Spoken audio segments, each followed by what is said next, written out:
ఈ ఆడవాళ్ళకు ఉండేటువంటి సమస్యలు అవును సార్. వాటిల్లో ఈ వెజినల్ ఇన్ఫెక్షన్స్ అనేటువంటి అవును సార్. చాలా మందికి వాటి పట్ల అవగాహన ఉండదు. అవును సార్. వాటిని వాటి నుంచి ఉపశమనం ఎలా పొందాలో తెలియదు. బయటికెళ్ళి ఓపెన్గా కూడా మాట్లాడలేని పరిస్థితులు ఉంటాయి. అవును సార్. దీని గురించి మీరేం చెప్తారు? మామూలుగా ఎప్పుడన్నా వెజైనా కొంచెం ఇరిటేట్గా ఉంటే క్లీన్ చేసుకుంటారు మహిళలు. ఆ క్లీన్ చేసుకునేటప్పుడు వాటర్తో హార్డ్గా క్లీన్ చేస్తారనమాట.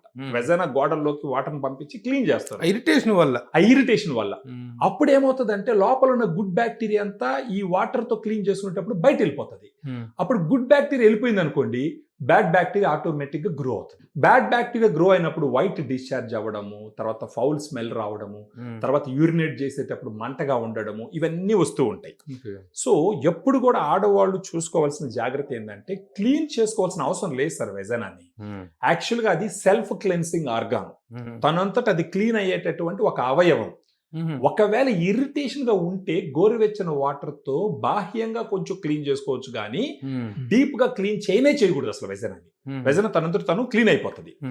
సో ఇలాంటి ఇన్ఫెక్షన్స్ వచ్చినప్పుడు ఉపయోగపడేటటువంటి ఒక సప్లిమెంట్ ఫెమి డిలైట్.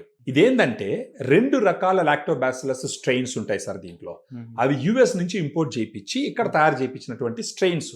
ఇవి ఏం చేస్తాయి, రోజుకు ఒక క్యాప్సూల్ వాళ్ళు భోజనం తర్వాత తీసుకుంటే ఆ వెజైనాలోకి వెళ్ళి అక్కడ గుడ్ బ్యాక్టీరియాని పెంచుతాయి. ఈ గుడ్ బ్యాక్టీరియా చేసే పని ఏంటంటే సార్, వెజైనాని అది యాసిడ్ కండిషన్లో ఉంచుతుంది. అక్కడ pHని 3.5 నుంచి 4.2 మధ్యలో పెడుతుంది. ఆ pH లో ఉన్నప్పుడు బ్యాడ్ బ్యాక్టీరియా అక్కడ బతకదు. ఎందుకంటే ఆమ్లంలో బతకో కదా సార్, యాసిడ్లో బతకో ఏది కూడా. ఇది యాసిడ్ ఎన్విరాన్మెంట్. <7 ఉంటే యాసిడ్ ఎన్విరాన్మెంట్, అబౌవ్ 7 ఉంటే అది ఆల్కలైన్ ఎన్విరాన్మెంట్.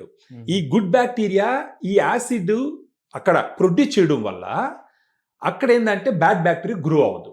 సెకండ్, ఈ బ్యాడ్ బ్యాక్టీరియాని చంపేటటువంటి కొన్ని కెమికల్స్ని ఇప్పుడు ఈ ఫెమిడిలైట్లో ఉండే గుడ్ బ్యాక్టీరియా రిలీజ్ చేస్తుంది అక్కడ. సో ఆటోమేటిక్గా బ్యాడ్ బ్యాక్టీరియాని చంపడం వల్ల ఎప్పుడు కూడా వెజైనా హెల్తీగా ఉంటుంది.